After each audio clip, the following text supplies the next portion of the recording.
Saya menyampaikan selamat kepada Italia yang telah sukses menjalankan presidensi G20 di tahun 2021. Dan Indonesia merasa terhormat untuk meneruskan presidensi G20 tahun 2022. Kami akan menjamu Yang Mulia dan Bapak Ibu di hamparan pantai Bali yang indah yang menginspirasi gagasan-gagasan inovatif untuk produktivitas G20 ke depan. Sampai bertemu di Indonesia, terima kasih. Hello, I'm Angela. Hi, I'm Caroline Marninda. And I'm Florentina Jasmine. We are here to present you our study covering global economy with Hofstede culture dimension theory, work culture of Indonesia and America. As we already watched the video earlier, Indonesia is chosen to be the G20 2022 presidency with the theme of Recover Together, Recover Stronger. As we already know, each country is competing to increase the country's nominal GDP as one of the determining factors of economic growth so that they can compete with the surrounding countries. As the G20 2022 presidency, Indonesia is encouraging joint efforts for world economic recovery through economic growth by first implementing the optimized work culture. We decided to analyze the work culture of Indonesia and America based on the Hofstede 6 cultural dimension, and here are our results and discussion. The first cultural dimension is power distance. In this dimension, Indonesia scored quite high with 78. It shows the characteristic of being dependent or centered around hierarchy. This could lead to unequal rights between the power holder and non-power holder of the organization. Then, Americans scored 48. This could be seen as the American liberty and justice for all. This praise emphasizes strongly on equal rights in all aspects of American society and government. In an organization, hierarchy is established out of convenience, and the mandate still rely on the employees and teams for their expertise. The second cultural dimension is individualism. Indonesia scored lowest with 14 in this dimension. This means that Indonesia is a collectivist society. This also means that there is a high prevalence for a strongly defined social framework where everyone is expected to adjust to the ideas of the society and the groups where they belong. On the other hand, America scored high with 91. This means that the society is a loose-knit one where the people only look after themselves and their immediate family.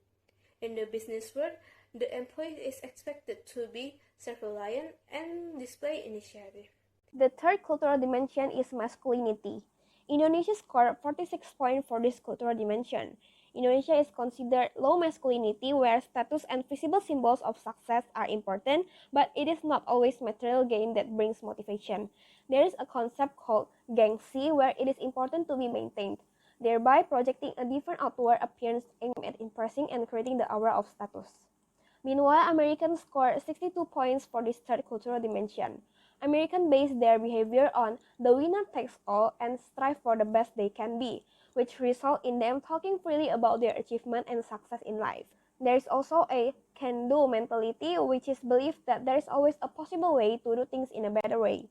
Typically, to obtain monetary rewards, Americans will live to work and as consequence attain higher status based on how good one they can be. The fourth cultural dimension is uncertainty avoidance. Indonesia scored 48 points for this cultural dimension. Generally, Indonesia people will avoid expressing negative emotion or enjoy extremely when handling other people's rage.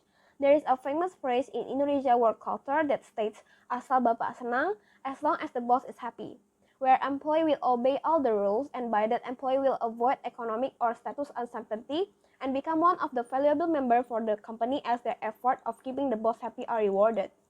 Meanwhile, Americans score 48 points for this fourth cultural dimension.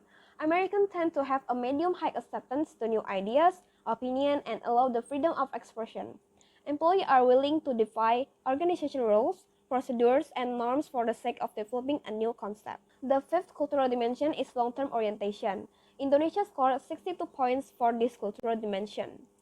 Indonesia work culture adopts pragmatic culture and show an ability to adapt easily to change situation, strong preference on saving and investing, thriftiness, and perseverance in achieving results. In business-wise, Indonesia usually establishes a long-term commitment for a company to maintain their partnership or alliance for years. Meanwhile, America scored 26 points for this cultural dimension, where short-term orientation is very evident both in American social and business culture, where people seek for instant gratification and wanting quick results because of their idiom, time is money. This reflects on American business people where building a long-term relationship and partnership is not always a priority, but immediate success is often prioritized. The last of the cultural dimension is indulgence. Indonesia scoring 38 shows that the country has a culture of restraint and tendency to cynicism and pessimism. Indonesians believe that their actions are controlled by social norms and having a time for leisure is unethical and rather control the desires and impulses. While America scores 68 and categorized as an indulgent society, America have a famous phrase, work hard, play hard, where they believe that if a person work hard to earn what they achieve, then they are worthy of spending their money and time on something they want, which therefore shows that most Americans have a weak self-control of desires and impulses. There are also some similarities in Indonesians and Americans' work cultures, such as Indonesians and Americans tend to show emotions wearing neat formal attire when working unpaid overtime, and throwing jokes to co-workers depending on the situation and whom they are talking to. But also the differences between both cultures are Americans are more open and curious about personal thoughts, tends to self-promote using a direct communication speech and having transformational leadership, while Indonesians are more private, humble, using indirect communication speech and having both transformational and autocratic leadership. Based on our analysis and findings, we conclude that having either a high or low score in Hofstede's cultural dimension and both similarities and differences in work cultures could result in positive and negative outcomes. As globalization continues, each cultural dimensions and other factors that affect work cultures of both countries will be useful to evaluate, adapt, and look at the way to start optimizing work cultures in different countries all over the world.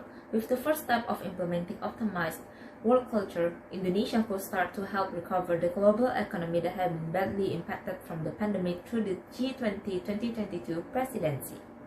We hope that through Indonesia's first ever G20 Presidency in 2022 and by taking the first step of optimizing work culture in countries all over the world could help in recovering global economy, just like how their hopes are shown through the logo and the theme of Recover Together, Recover Stronger.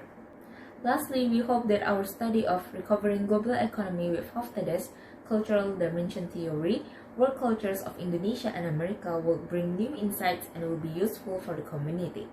That's all for now, and thank you for watching.